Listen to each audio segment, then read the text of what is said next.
Oh yeah, beautiful day here at my old Kentucky home at the Buffalo Range.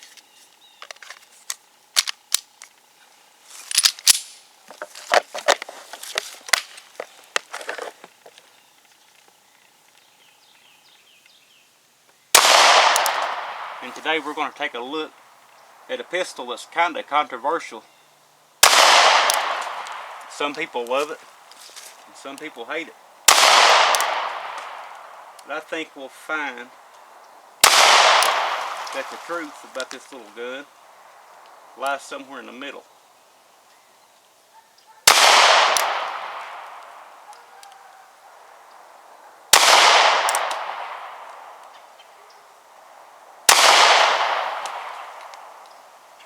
Today we're going to take a look at the Kel Tec PF9.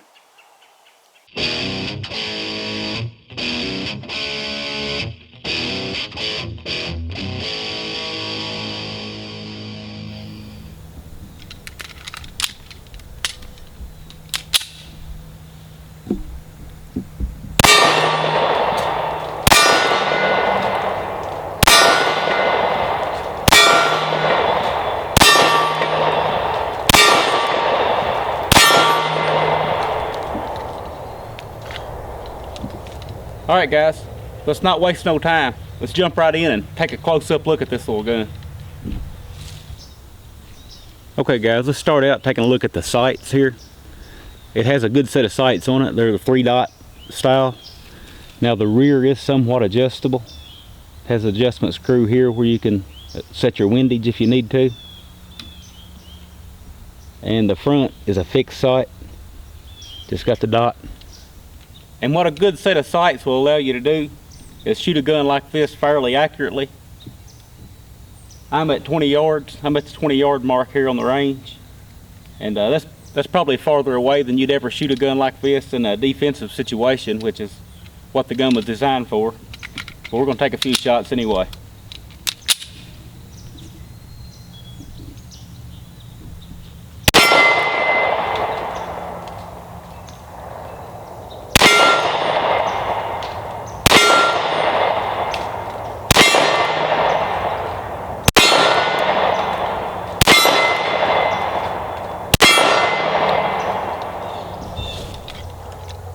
Now guys, this is a double action only hammer fired gun. You can see the hammer there. According to Kel Tec, you shouldn't dry fire this gun any.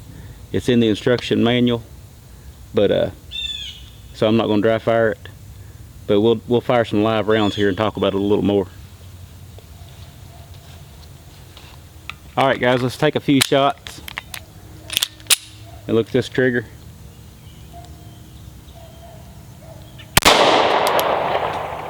It's got a really long reset. It feels like it resets early on, but it doesn't. You have to go all the way out with it.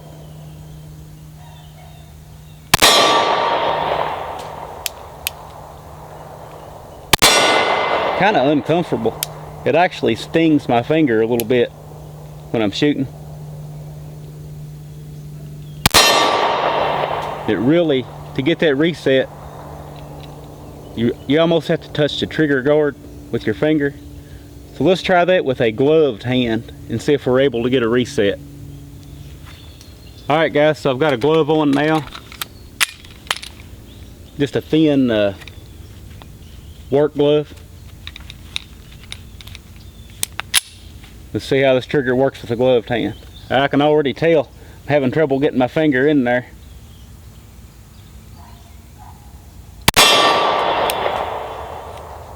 And I absolutely cannot get that to reset. So this is something you may want to think about if you're carrying this gun in cooler weather or just any time that you'd be wearing gloves. If it came down to using this gun, you'd probably have to pull that glove off. I can't even get my finger out. And again, those are fairly thin gloves. Now as far as controls go on this gun, other than your trigger, you've pretty much only got your slide stop.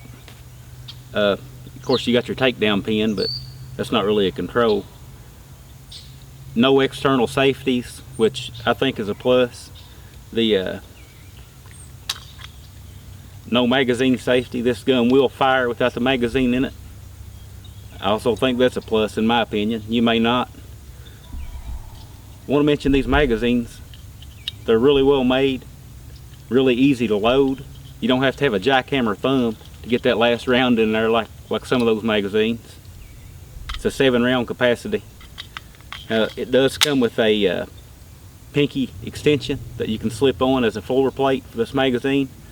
But I found that this gun being light and snappy as it is, that pinky extension was hitting right in the crease of my pinky finger and really giving it a good stinging. So I chose to go with the non-extended base plate. Alright guys, since I can't dry fire the gun, we'll do a live fire. I also want to demonstrate how freely these magazines drop.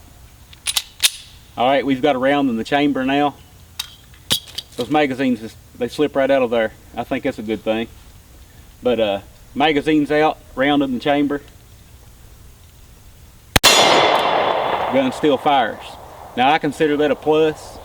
Some people don't, but that's the way this gun's made.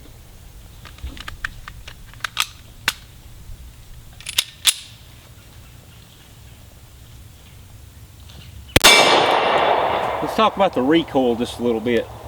This gun really packs a punch as far as the snappy feel. It's not like a shove, like a 45 or something. It's just like almost like a sting in the hands. And maybe it's where my hands are kind of large and don't fit the gun real well.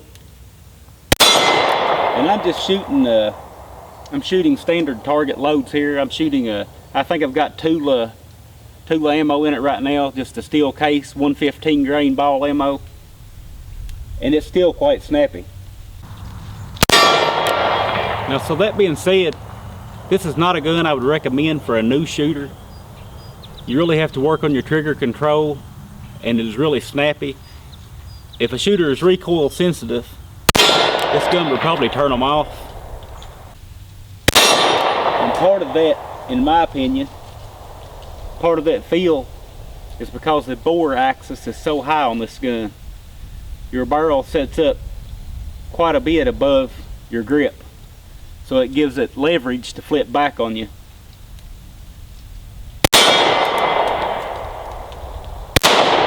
That being said, so far today, this gun's been 100% reliable, even with that cheap stuff. No problems with reliability whatsoever.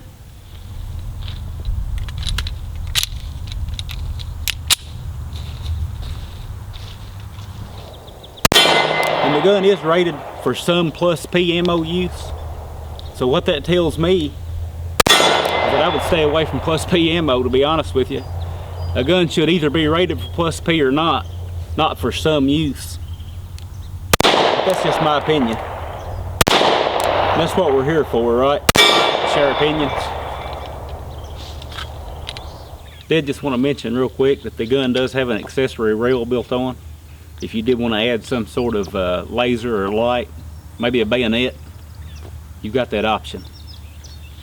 Alright guys, if you search for reviews on this little gun, the PF9, you're going to get a mixed bag for sure.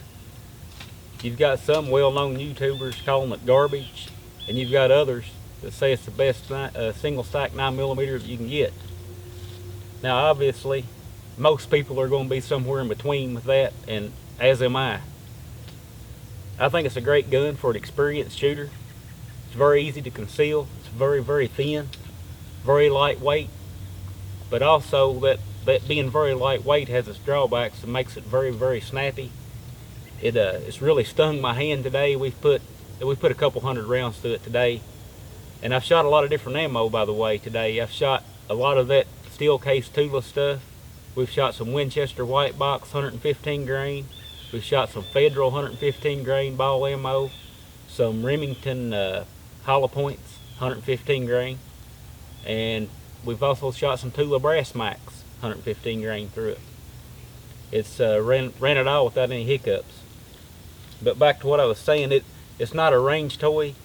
It's not a gun that you would want to give a new shooter as I mentioned earlier, because it can create bad habits. It's so snappy that it'll actually teach a new shooter to flinch.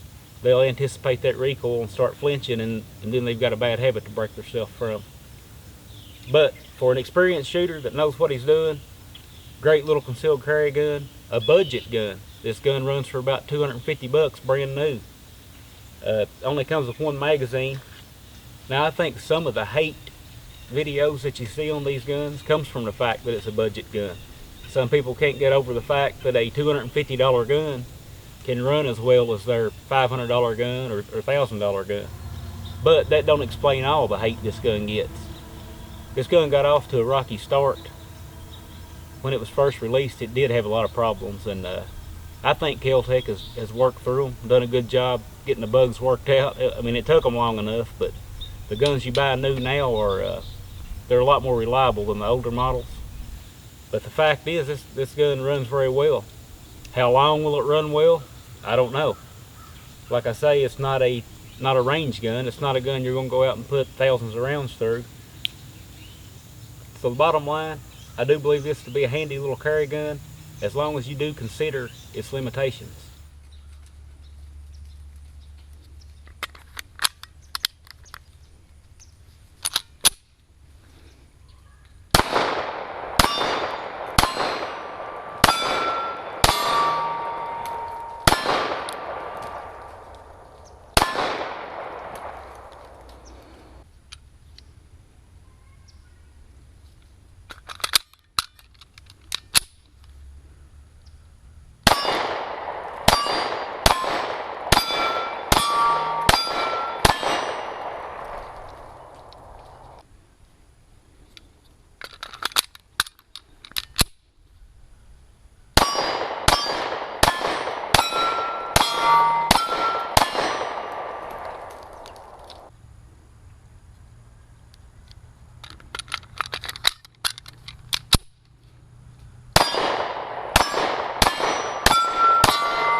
Hope you guys enjoyed the video, and we'll see you again soon.